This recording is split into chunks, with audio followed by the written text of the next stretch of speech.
Hello, friends, and welcome to another episode of the U-Turn Podcast, here for you every single week to help upgrade your confidence and elevate your work and love life. I'm your host, Ashley Stahl. Perhaps you know me as a former counterterrorism professional at the Pentagon, a life coach, a Forbes columnist, or the founder of Cake Publishing Ghostwriting House. We've got 4 free e-courses for you on uturnpodcast.com. That's YOUTURN podcast.com. So head on over there if you want to grab one of those to land a new job you love, find your purpose in the workforce, launch your dream business, or get more connected in your romantic relationships. And now let's get started with this week's guest. This episode is brought to you by Cake Publishing, Ghostwriting, Publicity, and Copywriting House. There to help influencers and entrepreneurs get their voice out there in a much bigger way. If you're ready to make a bigger impact, head on over to cakepublishing.com. That's CAKE publishing.com.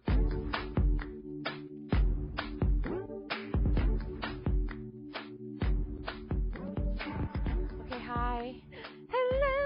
Okay, everybody, welcome again to U-Turn Podcast. It's Ash here, and I'm with one of my closest girlfriends, Hello. Angie Lee. What's up? Angie is a podcaster. Her podcast used to be called Rich Bitch. Now it's the Angie Lee Show because she ain't no bitch. That name didn't suit you. Like, maybe rich, but like rich and nice.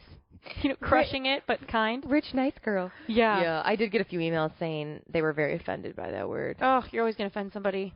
I know.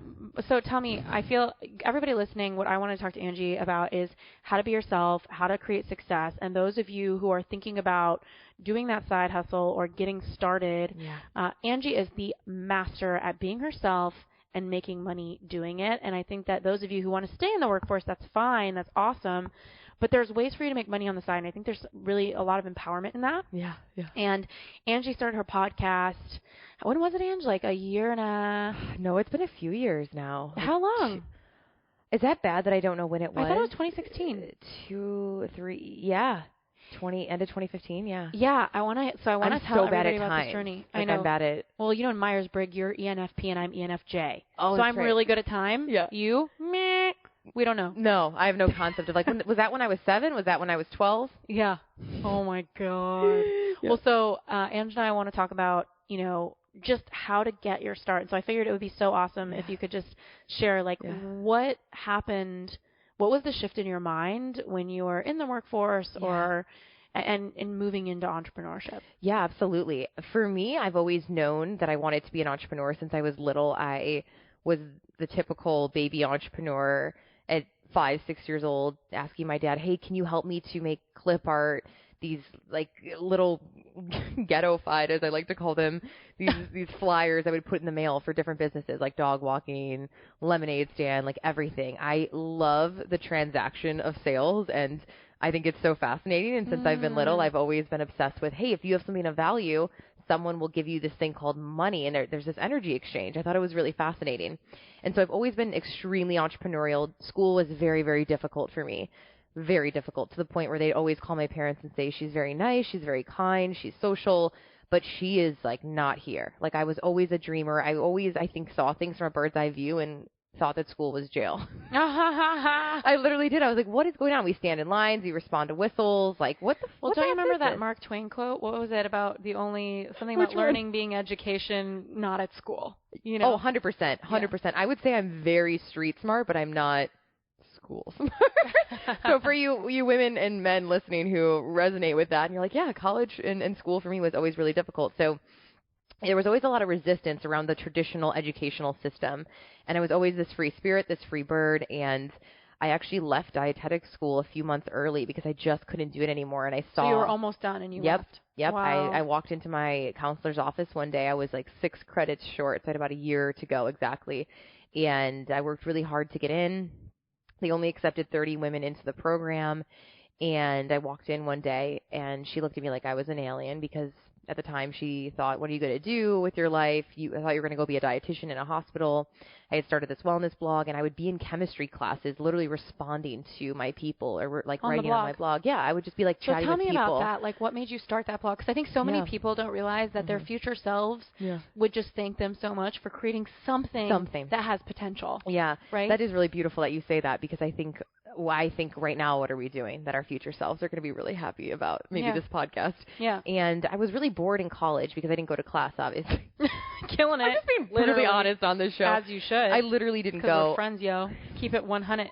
Keep it 100. I literally wouldn't go. I would be like, what else could I do today in the world? I just always thought life was interesting, but school was just the worst. So I'd be in my college classes, dietetics classes, and I actually went to Mizzou originally to be a broadcast journalist. So that was the vision. Be the next Katie Couric. Yeah. Be the next Katie Couric, which is funny because podcasting is pretty much broadcast journalism. Yeah. And, but I was studying dietetics, and I was a personal trainer on campus, a nutritionist. I was an intern at the dietetics hospital, and I was learning everything, and I was literally consumed and obsessed with wellness and health. And so I would come home from, hanging out outside or whatever I was farting around doing in school, and I would blog and be writing to people, and I started to use social media as a business pretty much right away. My friends are like, why are you always posting tips on Facebook about wellness? I'm like, I don't know. I want to share it with people. I was always a natural sharer, and I think that I was a visionary a little bit in the sense where I anticipated that social media was going to just grow and blow up and be the new way that people monetize, change the entire economy. I just had a feeling that this was how people were going to communicate. So I would be posting these tips and basically, unintentionally building an audience. I didn't even know what that was then. Now it's like a thing, like build an audience. It was just, hey, let me treat this like a relational game, share what I love with people. This is what I'm eating. This is how I'm working out. This is what I'm doing. And people started to become really attracted to it. So I would be on campus. My roommate would say, what are you doing? I'm like, oh, I'm uploading a photo of my burpees or my workout. She'd be like, you're so weird. What are you doing? I'm like, oh, I'm sharing it with people. Now that's probably the thing they do in the dorm rooms, of course, with Instagram and whatnot. Mm-hmm. This is before Instagram. And so I would share, and that's what kind of grew for me, is this feeling of, wow, you can inspire people through health and wellness and really make a difference in people's lives. And I became addicted to coaching and really getting into this personal development space. And well, do you know what that makes me think, Angie, is that anybody listening right now, it's like you can feel down on yourself. You could feel like you're not whole or you're not worthy or you're a fraud. But at the end of the day, everybody point blank knows something, knows how to do something, has a random, unique, natural skill that they could wrap a business around. Yeah, 100%. If you speak a form, even your language skills, the fact that we both speak English, we could teach English online, like we could be tutors, like, oh yeah, there's so many ways. So it's like our basic language skills. So right now, I think anybody listening, it's like if you're thinking about making a side hustle or earning some money on the side, which I have so many questions for you about sales because you're such a master at it. Yeah. You have no idea, guys, the interest of being friends with Angie. It's like seeing her in her business. She's such a badass, but being friends with her, she's so crazy and all over the place. It's the best. But I want to ask you, and I think that you somehow were able to harness this part of you that's all over the place and turn it into money. And I think that I want to just focus in for everybody listening. Please take a minute and think, what are some of the random things you know how to do? Are you good at gardening? Do you have different language skills? You garden girl. Yeah. Do you want to make an Etsy store and sell your arts and crafts? I have friends who crush it on Etsy. Oh, I'm sure you do. I mean, I feel like so many people are crushing it in so many interests. In a mastermind once, I met a woman who got rich on the internet selling Scottish Terrier dog figurines. No. Like, she's the top seller on the internet of the dog toy. Turn off this podcast. I'm about to go do this. Yeah. I know. But isn't it amazing that we live in this time where this is possible? And I hate when people are like, oh, social media, and oh, it's so addicting. Dude, because of the internet, I have everything I have, and I've inspired these people. And because of this thing called social media, I think it's the most beautiful, amazing thing that ever happened in this technological revolution that you and I got to experience, which our kids are not going to understand. They're like, what are you talking about? We got to go through that. I think it's the most beautiful thing that ever happened to the economy, how we exchange, how we communicate. Yes, obviously some crap came with it because with light comes, darkness, but it is amazing, and I'm super grateful for it because if not, at the time when I decided to leave college, I would have never been able to experience that. So I agree with what you're saying to anybody listening thinking, oh, what can I do? there are so many opportunities to monetize on the interwebs these days that it's so vast that there's so much you could do to even just make a little bit extra. I know Gary Vaynerchuk talks a lot about this concept of selling your shit on eBay, even like starting that small. Exactly. Which and is the thing is, doable. And I don't know if anybody listening, you've heard that story, or if you've heard it, Angie, of the guy who started with a paperclip and he traded the paperclip for something that somebody needed. No. And then he kept trading things that he got, and he eventually got a house. What? This is a real thing. Like, if you Google it, the guy with the paperclip, trading his paperclip, he ended up getting a house based on trading, and it started with a paperclip. So the point is, right? Like, there's so much. You never know what you have that other people want. It could be all the way down to your clothes on eBay. You could go, if you love fashion and you want to go to thrift stores and find, little hidden gems and literally sell them on eBay, you can. That's the world we live in. Yeah. And so, what I want to use this conversation with you on is what you were just asking me on your podcast is about money mindset, because I admire your money mindset. Yeah. Being good friends with you, being good friends with Amanda Bucci, it's like you guys crush it, and there's an ease to both of you. Even, Amanda, you have a belief. So everybody listening, Angie has a belief, and it's really deep inside of her, that anything she touches, money's going to come. It's not an ego, though. Like, you don't come around like, I'm the shit, and you just seem to approach people like, yeah, I'm going to do this. Like, it's like play for you. Yeah, you trust everything's going to work. There's not a lot of lapse in the idea you have and that you want to do and the thought that it's going to happen. Yeah. And I think a lot of people, that bridge is really a tough one, where it's like, I've got this idea, and it's tough to walk the emotional bridge of, and it's going to happen. Yeah, it's actually going to work.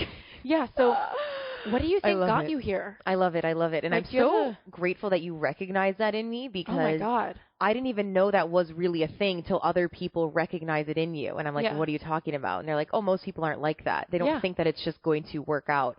And so I think it's a few things. One, I think I'm super grateful that most of the time I think I'm just an optimist. Like, I think I was born, thank God, knock on wood, and I use it as a gift to inspire other people. But I was born with this ability to, I'm always that person and that friend, and my close friends and my family would tell you right now, it could be storming out and it could be the worst day ever and shit's hitting the fan, and Angie would be like, you know what, guys, we could still figure it out. I'm just like, I've always been that way. I don't know what it is. I think I always see that there is something great in every bad situation. So one, it's been being an optimist and believing that it is going to work. And I think it's also this small naivety, and I'm naive enough to believe that it's actually going to work. And I actually think that that's my greatest strength, is that I'm naive enough to be like, oh, this will work. And then I manifest that. And that's the intention that I set. So that's what happens. And again, I didn't recognize that till I think my dad one day even said, you know what, Angie, the most successful people, because my dad had the typical story, didn't even graduate high school, built a multi-million-dollar company, came from the south side of Chicago. And one day he looked at me at about 20 years old and he said, you are the spitting image of me, and the fact that you have the ambition, the drive. And he said, and there's also something that you have that I think is very interesting, and you have this naivety to you, this small sense of it that I think is going to make you successful. And I finally get what he means. He means that sometimes the people who are the happiest are the ones who truly believe it was possible to be happy or to be successful. It's almost like that idea of being kind of stupid happy. Exactly. I'm like beginner's of course mind. It's going to come to me. Yeah. I have a very fresh beginner's mind to things in life, and I see life as a game. I mean, once you kind of have a deep, conscious understanding of what's really going on in this game, and I think you do too, you're an old soul, I think you can kind of look at it and just kind of laugh and be like, why wouldn't I go try that? We're all going to end up in the same place. Like, why not? It really grounds you, especially when a loved one passes or you have gone through bad experiences. You realize that this is just a game. It's meant to be fun, and play and humor has been my way of really coping and getting through it. And I think that it's naivety, it's this optimism, and it's also this law of attraction and this manifestation. Talk to me about that, I believe it's fascinating. So what do you believe about law of attraction? Oh, yeah. I mean, you know about it, of course. Yeah, but I don't really study it as hardcore. Oh, okay. So essentially, this is Abraham Hicks. If you guys want to go check out her work, you'll be in the black hole of the YouTube. The best black hole, sparkly black hole. You'll feel so good about yourself. Wake up and watch Abraham Hicks for 5 minutes every day, and your life is set. I wake up and I literally just watch her. I'm like, damn, I could have anything I want. It's right in front of me. Yeah, and you do. But it is interesting. So she essentially, there's this concept, no matter how woo-woo you are listening to this right now, it is the universal law that what you put out does come back. We are basically just magnets. We're a ton of water and magnets, essentially. I always joke and say we're our bodies, like this anxious cucumber that's a magnet, right? Yeah. An anxious cucumber magnet walking around this ball. And it's a visual. I love it. Just a bunch of little cucumbers with eyeballs looking at each other. Like, meh, meh, meh. Little magnet eyeballs. And once you start to realize that you're in a lot more I would say the word control. I don't know if that's the word I want to use, but we're in a lot more, I would say maybe control than we think we are of this life and what happens to us and what comes back to us. And so I have this deep belief that my thoughts are generative and what I think about enough actually happens, whether it's my health and wellness, my business, it's money, my relationships. And then I have this deep belief that I'm attracting exactly who I am and who I show up as. So when it comes to sales or business, I think that if I show up as someone who's abundant and I'm focused on the outcome that I do want, that's actually what happens. And so a lot of The Secret, maybe you guys saw that documentary, or Abraham Hicks' work is essentially around this, that if you think about it enough, that's what comes into your life and comes into your atmosphere. And for the negative, right? Like if you think about the worst, a lot of people are so focused on their fears that they create them. You know, I kind of was thinking about neediness and how, you know, the needy person, their biggest fear is being alone, right? Like, and that's why they're so needy. They cling on to people. Yeah. But that exact clinging on to people is what makes people need space. Right? Like, leave me alone. So they create this loneliness that they're afraid of by holding on to people so tightly that it's suffocating. Yep. So it's like, that's a perfect example of like, why is that person that's like, everybody always leaves me and they're afraid that people are going to leave? It's like, well, then hold on more loosely. Yeah. Your fear is creating your reality. Your fear is creating your reality. I love that. And I think most people are walking around thinking about what they don't want all the time. I don't want this. I don't want to be broke. I don't want him to hate me. I don't want to be broke. I don't want. But you're on the vibration of broke. Exactly. You're on the vibration of what you don't want. And something Abraham talks about is we are such powerful manifestors of this life and of this 3D meat suit experience that we're having, that you actually can get exactly what you don't want if you think about it enough, which is really scary to think about, because there's people out there, a lot of people, who are literally living in their obsessed worst with nightmare. What they don't want. Yeah, that they've just thought enough about what it's going to be like for it all to fail and be stupid and broke or whatever they're manifesting in their mind. And so I do believe that that's been a huge shift in my business and my success, and I translate it to everything in my business and wellness too. I think if you believe that you're ill, you're going to tell your cells that they're ill, and you're going to make yourself ill. And it's just this vicious cycle. Like cancer, I told Sam this, our mutual friend, I'm not available for it. That's very clear in my body and in my system. I am not available for cancer. I'm not available for sickness. I've just kind of made that a decision in my system. And so, I mean, I've never been sick. I'm 28 years old. I've been sick maybe once in my life. I don't even know what that is, ever. Never been sick. Knock on wood. Super weird, right? And so I just What did you have? Was it like the flu? Yeah, like one time I've had like a runny nose. I've never been sick, ever. I've never had anything. I had no idea that this was a thing for you. Yeah. I get sick like 4 times a year. No, I'm never sick. I'm not available for it. Girl, I'm on antibiotics right now, sitting here. Yeah. No, I'm not available for it. Oh my gosh. I know it's like a joke, but I literally say I'm not available. So I think it's one of those things where you almost set the standard of your life and your wellness and anything. Like, I'm not available to make less than this, or I'm not available to be sick or be, I really believe in this life that I guess it's radical responsibility. I just really think that I could set the standard and life meets me at the standard, whether that's crazy or not, but it seems to be working well. And I kind of want to study it more too, because I think that it's setting the bar high. Wow. Or what do you want, you know? Yeah, well, so, I mean. Isn't that weird about wellness? I've also never had a headache ever in my life. That's insane. I know. It's crazy. Angie, you are such a little creature. You continue to be. I'm an alien. The weird. It's the I best. found out I was a starseed. Oh my god. So for you guys listening who are like, what the fuck is up with this chick?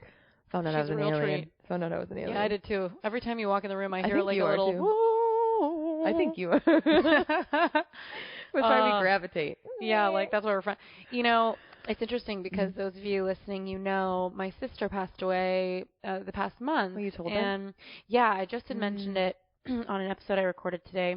And when I was watching my sister in the bed, you know when you're sick, which Angie wouldn't know, God bless her. Yeah.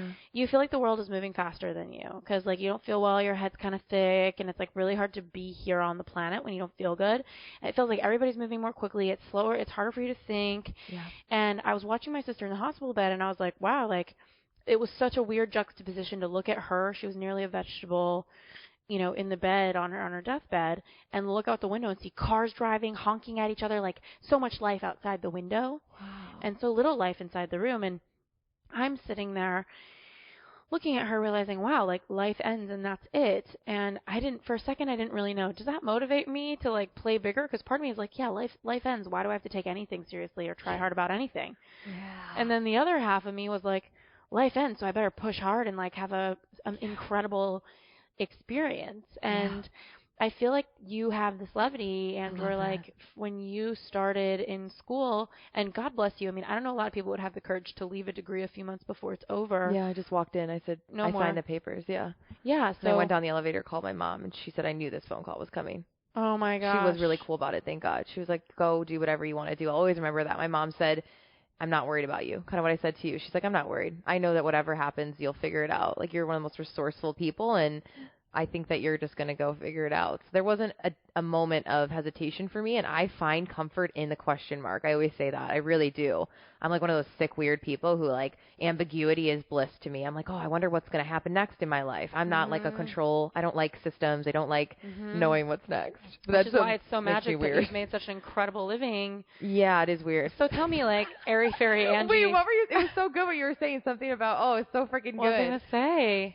Oh, man. Your little We'll come back to it. Oh, yeah. It's so good. Well, I was also just going to say, like, what you said when you saw your sister. I thought that was so fascinating. Thank you. You were saying, all right, should I just push then? Or, this is all going to be over? Yeah, like, do I give up and go to Bali and live on a beach for $3 a day? And, like, take one coaching client a month and not do anything else and find somebody out there and marry him and stop caring about anything that everybody else is caring about? Don't shave your armpits, yeah. Yeah, give up, braid them, let them free in the wind. Or do I keep picturing me in Bali with, like, braided armpits just flapping in the wind? You're, like, on Insta story. You're like, hey, guys. Check it out. Me and Herman. My Herman, my armpit. Is this too long? Poll, yes or no? I do the weirdest I'd be like, polls. no. Yeah, no, I love it. Well, it's like that is such a good question. Yeah, for all of us. Everybody needs to figure out, like, what does success mean for them. But I think that fulfillment. Mm-hmm. Yeah, well, and what does fulfillment mean, right? And I think for you approach your career with that beginner's mind you talk about, that levity. I think a lot of people listening now, they're probably like, well, that's all good and well, but how do life feels heavy. I have rent to pay. I have a job I'm going to. Yeah. Like, I know that it's natural for you, but if you could really look at your being, what questions did you ask yourself or thoughts did you have that created the reality of levity for you? Yeah. Oh, I love that, levity. Yeah. That's such a great way to say it. I think it is going back to actually that really powerful question you just said between how do we want to spend our time here. I think it is going back to that playfulness and that lightness of, I think people take life way too seriously. I'll just say as a whole. I would say most. I have very few friends, other than you, maybe a few other people who I'm like, wow, they actually enjoy life. I think a lot of people are taking it very intensely, and they're deciding to make it heavy. And it's a choice, right? It's a choice to wake up and say, today's going to feel light and joyful and almost be manifesting that experience, or my choice is that today is going to suck, and then you're just kind of reiterating what you don't want to happen. People don't even realize they're making that choice. Oh, no, it's subconscious. They just wake up and think, I had a coach once that I sent this whole complaining email to like a decade ago. Yeah. And do you know what he wrote back to me? He wrote, I'm so sorry for all the thoughts you're putting yourself through. Wait, that's amazing. Yeah, just that's a one-liner. so true. Were you like, oh, man. Yeah. 'Cause people don't realize that they're choosing what they think, choosing negativity. Well, so what thoughts did you have about the world when you left your degree, or when you started your fitness blog, or you were so natural to sharing? Because I think a lot of people right now, like I said earlier, something that you can make a living off of. Yeah. So what made it feel so safe for you to share? Because so many people are afraid of looking like a fraud. Like, who the hell wants my fitness tips or my whatever thing? I think for me, the pain of regret outweighs the risk of trying something. That's it. The same thing. That's it. I just think that I'm gonna be 98 years old one day, and I'm gonna always think about the things I wish I did, or the people I wish I would have walked up and said hi to, or whatever it was, And they did this study once where they went around and they interviewed people who were on their deathbeds, and they all were from different countries, races, sexes, and they all had one thing in common. And it's this beautiful study. I should send it to you. And they all had the pain of all the things they wish they would have done. Yeah. And when you read those studies, you realize it's usually not the things they did do. It was the things they didn't do. So I always think that that's really important to keep in mind as a human, whether that's simply going up to someone that we're nervous to say hi to, whether it's publishing the book, starting the business, leaving the job, whatever it is. I think you're going to regret what you didn't do. And I think if you live with that deeply rooted inside you, you'll always be able to drive with that as like the fuel. Yeah. Well, I was more scared of not, same thing. I was like, I was more scared of not tasting the flavor of life. Yeah. All the flavors. The flavor of life.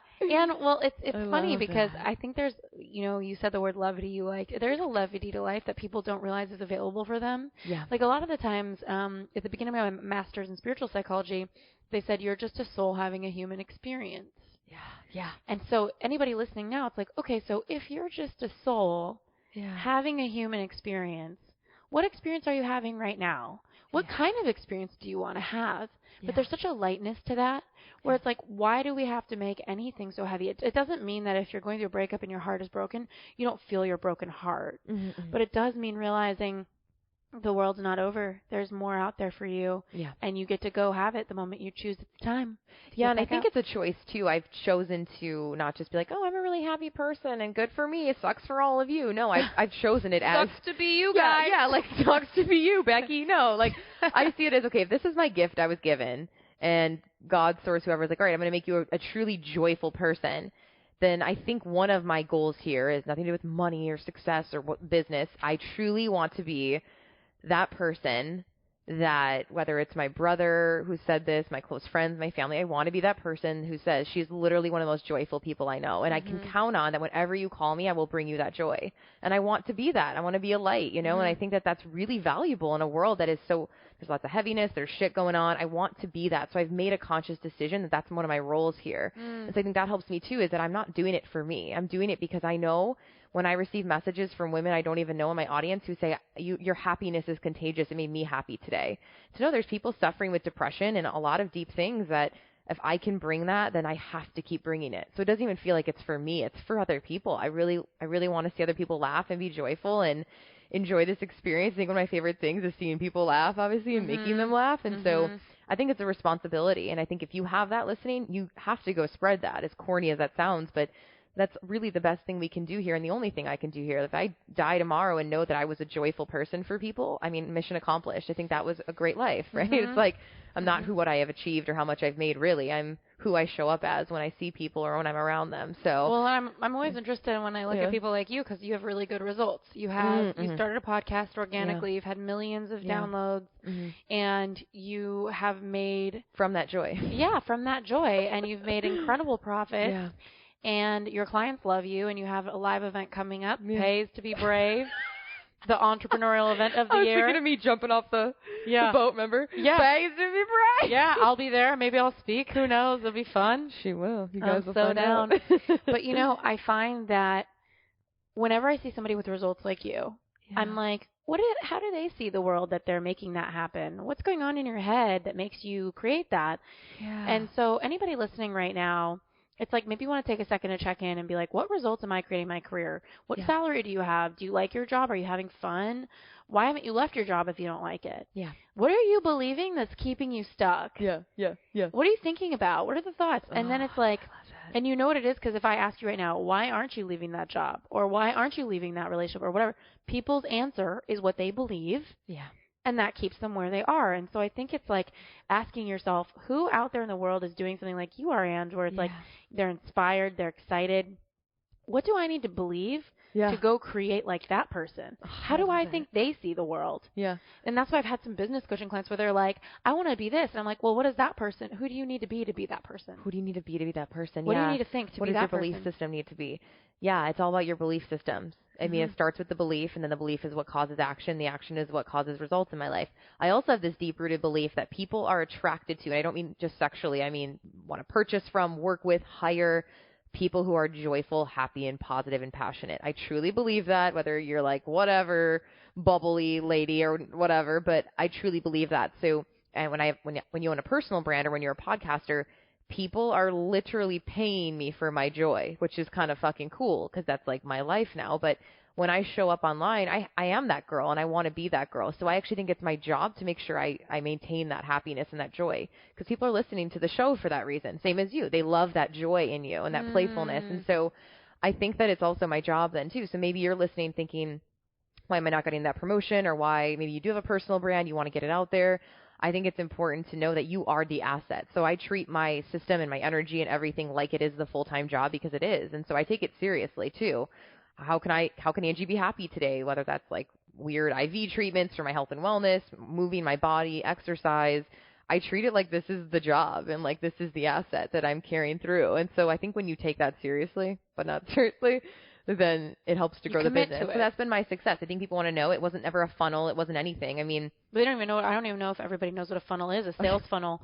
You have your audience, your entrepreneurs. They know, yeah. Yeah. Do So they know everybody what a listening, funnel a is? sales funnel is like, you know, when you see a Facebook ad and it's for a free experience, Yeah. and then it kind of dances with you on an email, and then eventually you buy something. Yeah. That's the bottom of the funnel. That's a good way to explain it really Yeah. quickly. I'm like, man, funnels, how can we go into it? But organically, I think I've been able to sell and do really well and generate, $1 million in courses last year, literally from, it wasn't one thing where I'm like, oh, it's just my copy, or it was this email sequence. I wish I could actually say it was something like that. I truly believe it's because when I show up on video or audio, I'm authentic, I'm me, I bring an energy and passion that people feel that they want, and I think that that's important. And not to say it's always easy. I have shitty days too, but I think that's important to keep in mind, is that I realized that my greatest asset wasn't something that you can maybe download a course and learn. It was like, I'm going to bring my happiest self. So working on yourself, I think, is, as an entrepreneur, the smartest thing you can start with is your mindset, your happiness, and your joy. Because no one's going to, when you're not joyful, the company's going to crash no matter what it is. Because if you're not leading with passion and you don't really want to sell it, no one's going to buy shit from someone who they can see through doesn't really even want to sell it. Right? So let's say let's say somebody's listening right now and they don't necessarily want to start a business yet, but maybe you want to be kind to your future self and do a few things that would be helpful for you to eventually monetize. Yeah.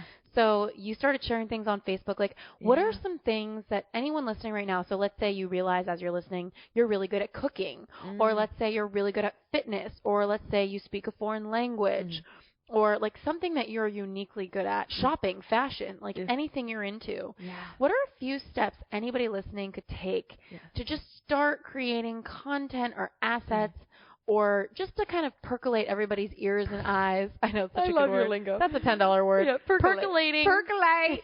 What was the other word? Your levity. Levity. Well, percolate your levity. I know.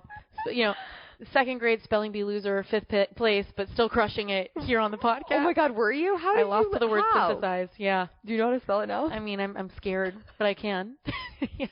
I don't even know if I know. I'm like, I don't want to be rejected at age 31 with this word. You're like, again. I don't want to be rejected again. Oh, that's a good question. Where they can they begin? What are some like really low-hanging fruit things that the potential entrepreneur who wants to step into the potential side hustle? Because I know a lot of people right now, and you know what? I'm not going to lecture you guys if you don't want to start a business yet, because sometimes they're like, you either do or you don't. Commit, right? But maybe there's some of you who are kind of in exploration. Like, it would be kind of nice to maybe make some money on the side, and I really love fitness, or like, so what are some little things you can do to start creating a track record, a brand, or an energy out there? Yeah, absolutely. I would say video and audio are king. It's 2018 right now. If you were interviewing me 5 years ago, this conversation would be different, but let's take it into what is going on right now and what's relevant. Social media is the new way that people consume and trade and have experiences. End of story, whether you like social or not. We didn't make the game. We just got to play it. You know what I'm saying? So it's like, it's the way the world works, So I think that it's important to take what's in front of you that's a free asset to start. So if live video, which is amazing, Mark Zuckerberg came out with literally one of the most incredible things that ever happened to help me sell out all of my courses, which is live video on Facebook, which is unreal because it's free. Doesn't cost me $1 to use. Doesn't cost you $1 to use other than you have a Facebook account. And it's amazing because with this power of live video and Instagram story and Instagram live video, you're able to attract and communicate with people on such a deep level and just start sharing the passion. It doesn't have to be perfect. I have friends who now have 7-figure businesses because they got on Periscope one day and were showing how to put makeup on because they're really good at makeup. And then the next thing you know, they have these huge internet marketing businesses about makeup and courses and all this crazy stuff because they got on Periscope a few years ago, and a few people jumped on, told their friends about it, and they thought she was funny or interesting, and she was just sharing her passion. There was no business intent. So you don't have to start with the intent of, I'm going to monetize, let me get on this video, content creation. No, just get on and share what you're passionate about and see what happens. Because a lot of times you'll notice, whether it's people you've interviewed, I've interviewed on my show, 9 out of 10, the most successful people, it was an accident, quote unquote, which is funny because you're like, what?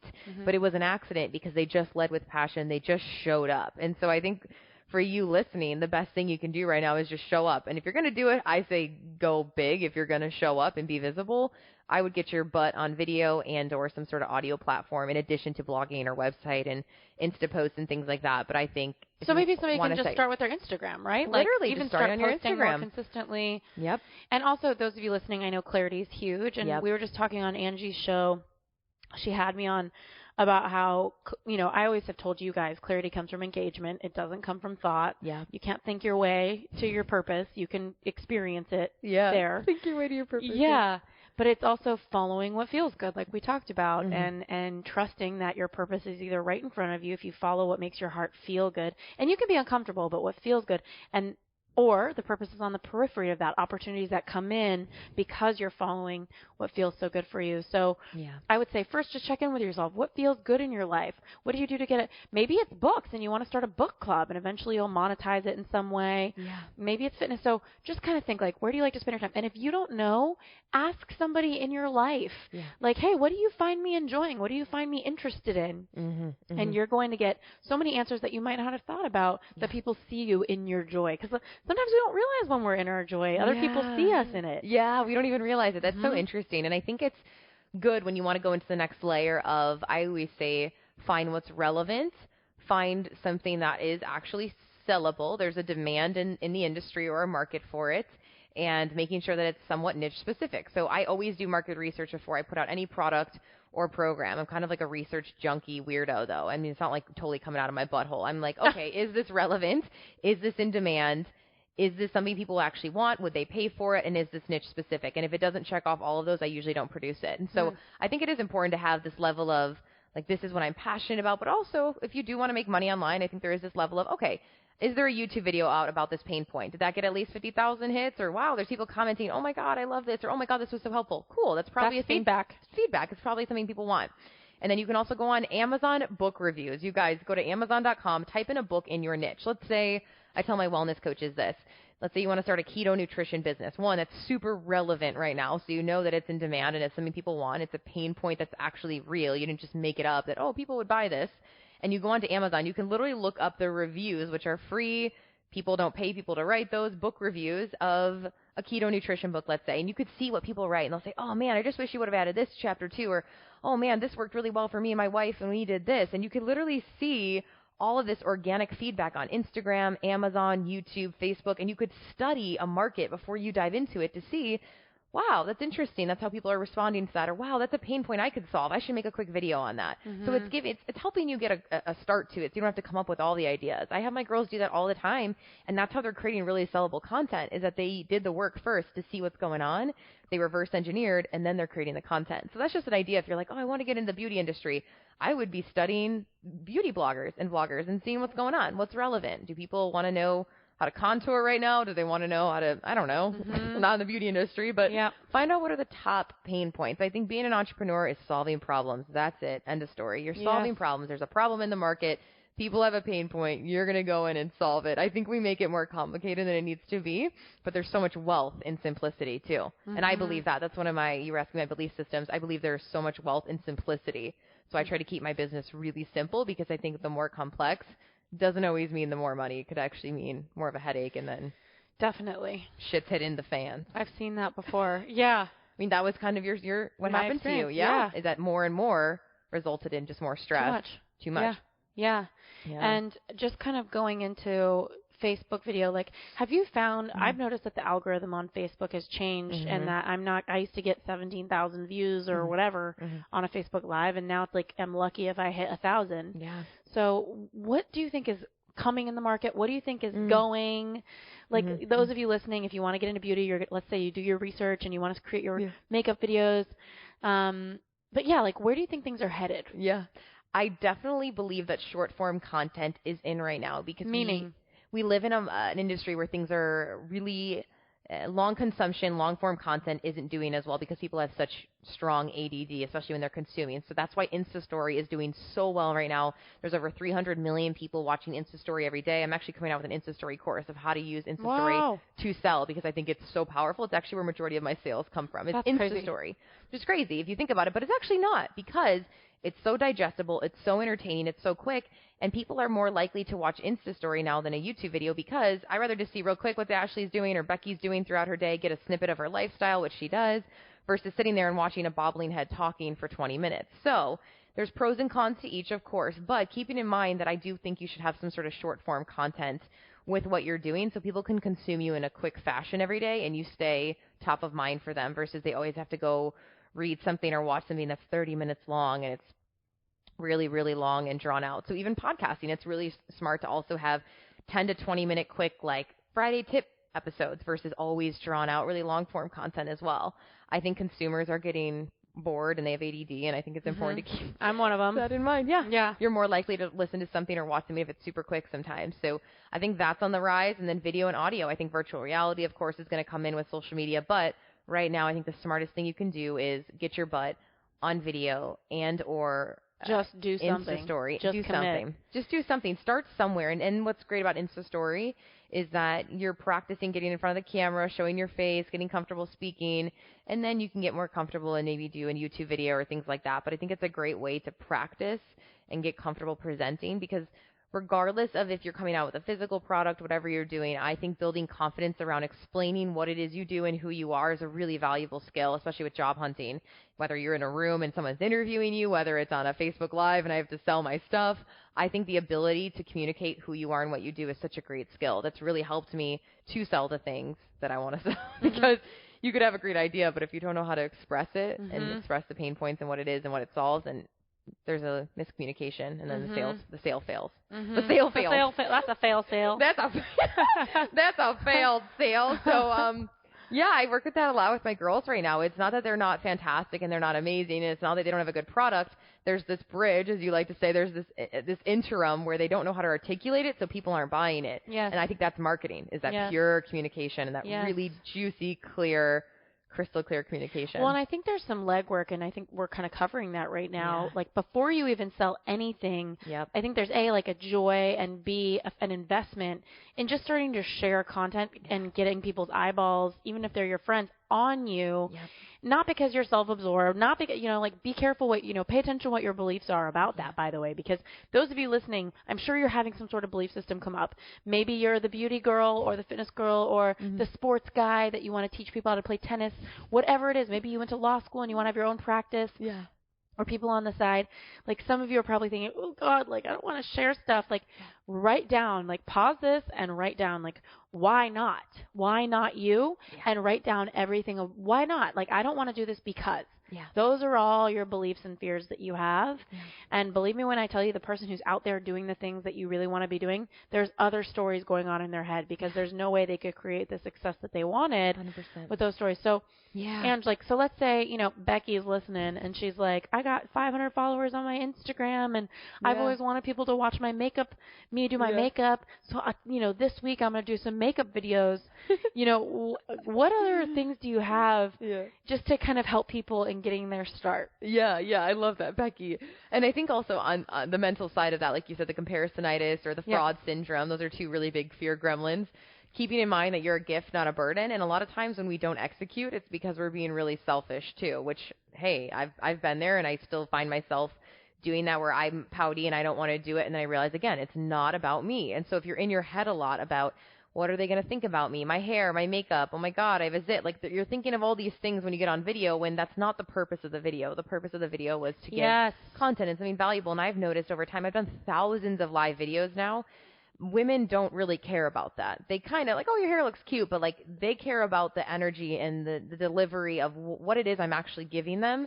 They don't really care about that. And so getting out of your own effing way. So a lot of times before I go live, I'm like, this isn't about me. This isn't about me at all, actually. This is just about the information that I need to be a vessel to give. It's not about me. And so it's dropping your ego a lot around what are they going to think? What's my grandma Susie going to think if I post this? Or I don't know why your grandma Susie's on Insta story, but God bless Grandma Susie. She's still with it and fresh. She's probably listening to Little John right now. She's probably like, yeah. But honestly, it's like, I get that question a lot. I just got it the other day. Hey, what do I do if my uncle's wife's sister's best friend doesn't like my videos? I'm like, delete. Let them not like it. Let her not like it or block her. Like, what do you mean? We don't have time for this. Keep going. So I think it's important when you're on Instagram, like you said, the basics, to have some sort of niche-specific content to start. I think all brand and all creators should start niche, and then you can go wide. So start with something specific, searchable, and relevant, I always say. So something that people are actually looking for, how to do this, how to do blank. You could check on YouTube to find all relevant searchable content and have a niche. I teach my women to have a niche first, and then you can go wide. So it's important to have a specificity before you're just teaching everything and you're a lifestyle expert. I think to get to become a lifestyle expert, you have to do a few different niches first, and then you can open it back up. So you start narrow, then you go wide. Because I know there's someone listening who probably wants to be a lifestyle brand, and I think that takes first mastering something and getting really good at it before you can go wide and teach it all and be Gandhi, you know? So being careful. Be Gandhi of the internet. Well, so tell me, like, what do you think?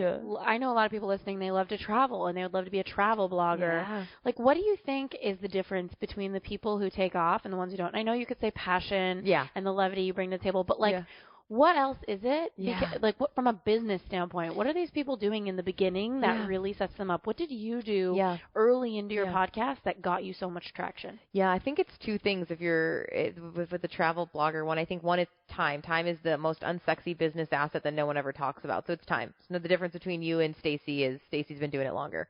100%. You know who Marie Forleo is? Yeah. Okay, so my friend saw her on the train one day and said to her, Marie, I need to know. Oh, my God, I love you. I'm your biggest fan. And she said, Marie, what is your biggest business secret? Like, tell me right now. If you could just tell me, I'm 25. What is it? And she goes, there is no difference between you and me other than time. That's it. And she, like, walked away. And I'm like, that is such a good answer because a lot of times it's just time.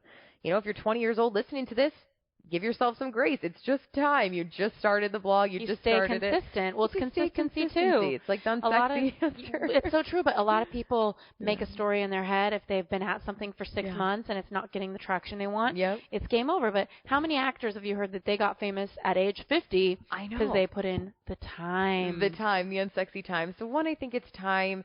And two, I think it's bringing all of you to the surface, of course, finding that competitive edge. I think you only have to be 10% different than your competition to really stand out, which means you could be doing something just a little bit different than all the other travel girls are doing. Maybe it's the way you present your videos, the way you edit them.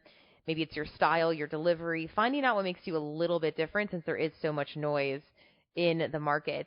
And also, I think it is treating it like a business. So I think when you do have, of course, the passion and all of that, but you do have to treat it like it's a job, like it is a full-time job. Outsourcing when you need to outsource, staying in your zone of genius as much as you can. So I think the difference is some girls treat it like a hobby and expect to be paid, and then people go in, treat it like a business. So once I shifted that, I was like, this is a business. This is full-time, like podcasting.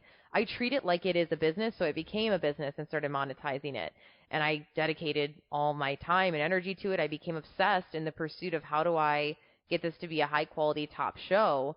And I think that if you come at it with that angle versus, oh, we'll see what happens. I mean, yeah, you can be a little bit aloof with it. And, like, of course, I have that naivety, but you also need to know, like, this is going to happen and be real. This reminds me of a friend from college, and she always wanted to be, like, a fashion blogger. Yeah. And she finally started her fashion blog.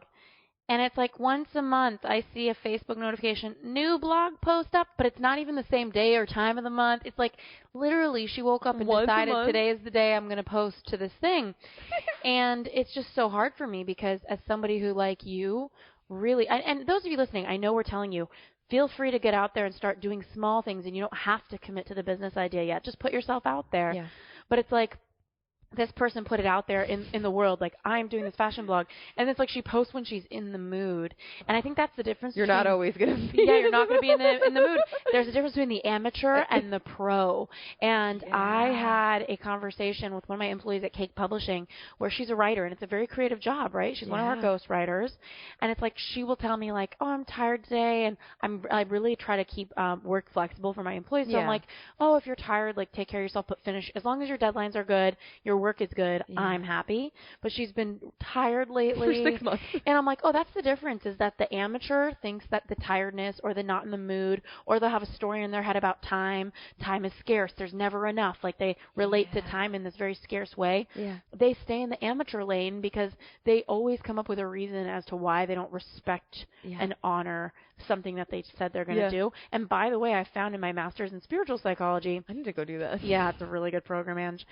it lowers your self-esteem. If you don't keep the commitments you make to yourself, it directly hurts your self-esteem. So the amateurs are sitting in this lane where they're hurting their self-esteem. They're not making commitments. And then the pros are the ones where they don't take their tiredness or their busy schedule as an invitation, excuse, or opportunity to bow out. Yeah. So I love that. That's so good. That's so good. And you're not always going to be in the mood, of course, but and you can be human every now and again, but it's like the general theme should be commitment. Yeah, just be a general commitment, even if it's a little bit that you did that day.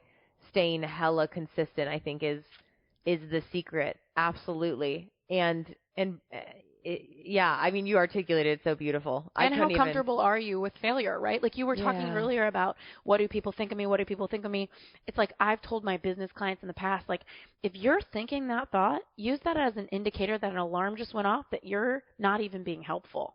Because you're too busy thinking about you, and it's not about you, like you said. 100%. So it's like an alarm clock that's like, oh, you're out of service. Literally. Get back into service. Like, help people. Yeah, get back into service. I think that's been the biggest shift for me, too, is keeping that in mind when I'm creating things. And even when a troll comes up. I mean, anytime you're visible online, there's always going to be something, or Becky trolling you. Becky the bitch who doesn't, believe it or see it or know what's going on. And I think when I'm super selfish, I let that comment or that thing get to me. And then I have to get out of it really quick and say, no, wait, there are thousands of other women that this is going to be helpful for and that need this message. So who are you to just quit right now? Yeah. And I think that is really interesting to be shifting. Yeah. And, there's something to be said about that, Ange, because there's a lot of people. Oh my gosh, Angie's little puppy is looking at us right now. Hi, girlie. There's a lot of people who think in order for me to position myself as an expert who knows anything, I need to be all the way at the top of the staircase. And what I've found in coaching especially, and in any sort of teaching and any sort of work,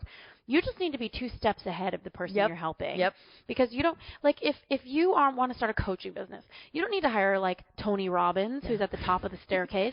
You just need somebody who's gotten a few steps ahead of you that can help you go up that stairwell. Yeah, absolutely. And they're closer to the surface, too. So the benefit of you being that coach or you hiring coaches who are a few steps ahead is they actually can feel you more. Yeah. They're more relatable to you, where I probably wouldn't hire Tony Robbins. Well, Tony, I love you.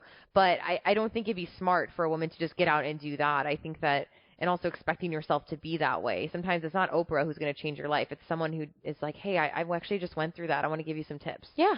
Yeah, and there's so many coaches that are teaching what they're processing right now, and they're qualified. They're good facilitators, and they just are moving through something that they can better teach because of it. Yeah, yeah.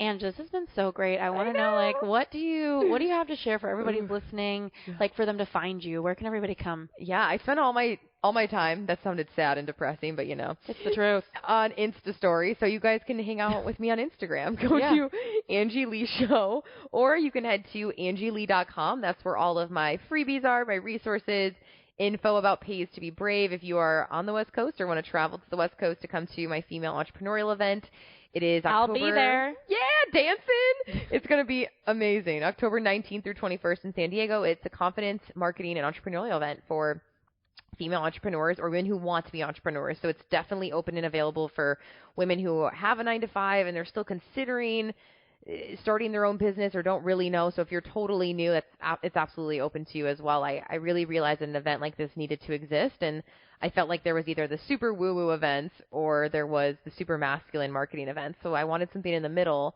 that allowed women to come play, explore, figure out what's holding them back, and then also have an amazing time and meet awesome women. So I'm excited.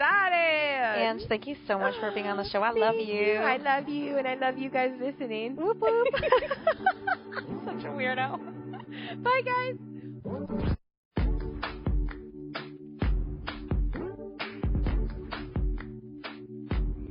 Hey there, it's Ash, and I'm reflecting on this past episode with Angie Lee. She is a really good friend, but more than that, she is one of those friends that I get inspired by every time I see her, because she seems to have a mindset that if she wants to do something, it's possible. And I found that more often than not, most people have this gap that exists between an amazing idea they have that they feel resonant with and the belief that it's possible.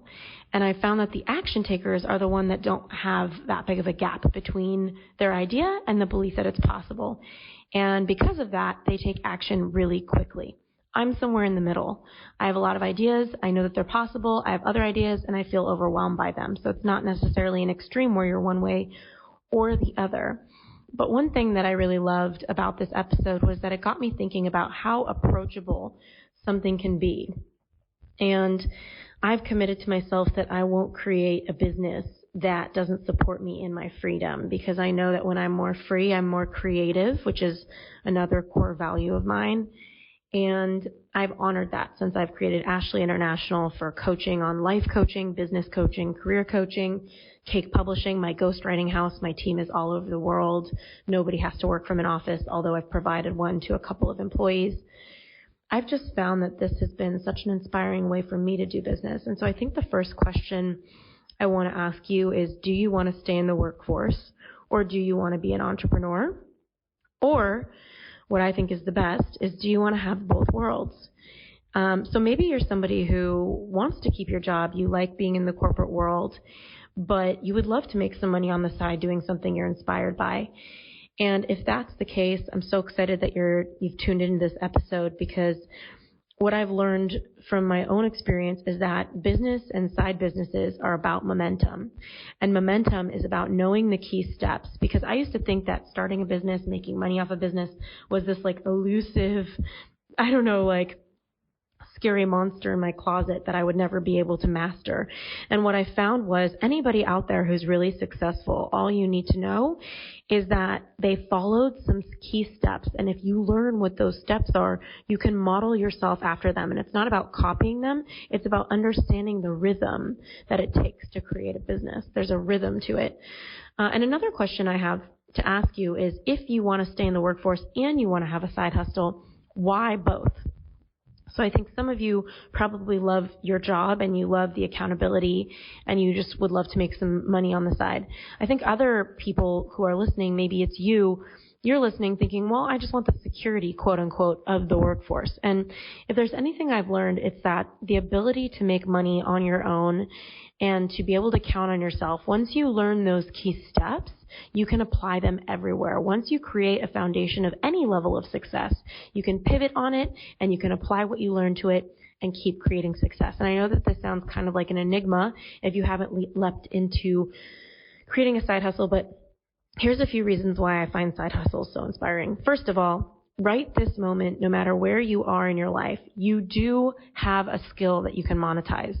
That could be as simple as the fact that you speak English or any other language. You can monetize that as tutoring or training or language lessons. Or maybe you're really good at math and you want to be a tutor and then eventually have tutors under you when you get too many clients. Maybe you're really good at gardening and you want to garden for the houses in your area. Whatever it is, believe it or not, there are certain tools, talents, and abilities you have that people would pay for. So I think the first question to ask yourself is, what do you know that people would pay for? Language skills, hobbies, maybe you're into art, whatever that is. And another question is, what do you really enjoy of all of those skills? And from there, the third question I have for you is, what's holding you back from putting a website up, letting people know that you do this on the side? What is keeping you? And usually it's a belief that you have, right? And we've gone through our beliefs and how to reprogram them. We went through how to reprogram your beliefs on the episode, I believe it was episode 19 with Jane Garapick about love. And we also talked about your mindset in episode 1 with Benjamin Hardy, and so many other episodes about how to reframe your mindset and your approach to what's possible for you. So when it comes to starting a side hustle, making money on the side, what do you think about yourself? What do you think about business or the world that is keeping you from doing that? And maybe you're listening now and you're thinking, I just don't really want to do that. I love my job and I love having my weekends. That's amazing, and I stand for you doing what you really feel called to do. But I think there's a lot of you out there who would love to make some money on the side expressing yourself. And I found that entrepreneurship is really just a vehicle for you to further express yourself in the world, for you to further step into who you are, and for you to take some skill you have and wrap a business around it, so that skill can become this vehicle for you to express yourself. And that's what I want for you if you're listening and thinking, because there's so many clients that I've coached on how to launch their service-based business one-on-one. And once they make it to that 6-figure mark, they always get to a place where they realize, wow, there are steps and systems that got me here. And I've found that usually it's those clients who come back and say, okay, now I want this to be $1 million business. And I always tell them, okay, well, what got you to Egypt doesn't always get you to the promised land. There's different steps and systems that are going to help you scale your business. But what's more important than anything, and this is what I want to leave you with, is not whether you want to start a business or not, is not how much money you make. It's about how you feel. Because when we chase after a goal, when we pursue a goal, what we're really pursuing is how we think that goal is going to make us feel. And when I started a business, I will be completely candid. I just thought I'm going to make a lot of money and then I'm going to be able to have a family and not worry so much about money. Because when I was a kid, my dad lost his company and I was incredibly stressed watching him panic about money. And even though he got back on his feet, I never forgot that time. But after I really started diving into business and entrepreneurship and I faced some massive failures that knocked me off of my feet, I was able to really take a look at who I was and what I wanted and realize, okay, I can't chase money. It doesn't work for me. So I forgave myself for every belief and every fear that I had that kept me in a chase of money and success and what I thought it would give me. And then I got really centered on myself. And this is my invitation to you, is to ask yourself, okay, if this isn't about money, it's about how I want to feel. How do you want to feel in your career? Do you want to feel inspired? Do you want to feel moved? Do you want to feel appreciated? Do you want to feel valuable? Do you want to feel creative? Pick a couple keywords that really express how you want to feel in your career. In my case, I want to feel free and I want to feel moved. And for example, that's why I created businesses eventually that never had me stuck to any location. That's why I live in Los Angeles and I live in Paris. I also want to feel moved. That's why I'm a writer, because I feel really moved by the podcast. I feel really moved by writing the book about taking a U-turn. And that's what I really want. To me, one of my core values is connection. So a lot of how you want to feel is tied to your core values. So really thinking, what is my deepest core value? Is it connection? Is it family? Is it freedom? Is it creativity? How do I want to feel in my career? How do I want to bring that into my career? And after you know how you want to feel, then set goals based on that feeling. And the second piece of it is start doing things in your life right now to create that feeling. Because here's the deal. That goal out there, that ever elusive carrot that you're chasing, you're not going to get that feeling once you get there. You're going to start to nurture that feeling now so that as you get there, the journey that you take there embodies that feeling. So how can you bring that into your life now? For example, I love freedom. There's so many ways for me to feel freedom. I feel a sense of freedom when I'm writing, so I can write anytime. I feel a sense of freedom when I'm jogging, when I'm traveling. It doesn't have to be something you pay for. I can take a jog. That's something that I can do for free. So think, what are the experiences I can create in my life right now to create how I want to feel in my career? Because once you create those feelings now, they start to just bleed everywhere else for the better. All right, this is Ashley Stahl signing off, wishing you a beautiful and abundant week, and I can't wait to connect for next week's episode.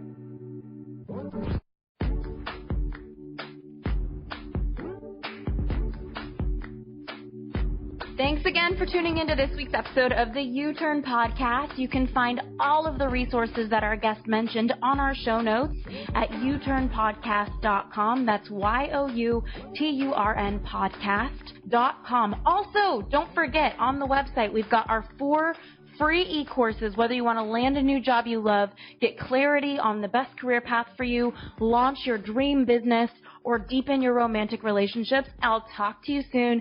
Can't wait to connect on next week's episode.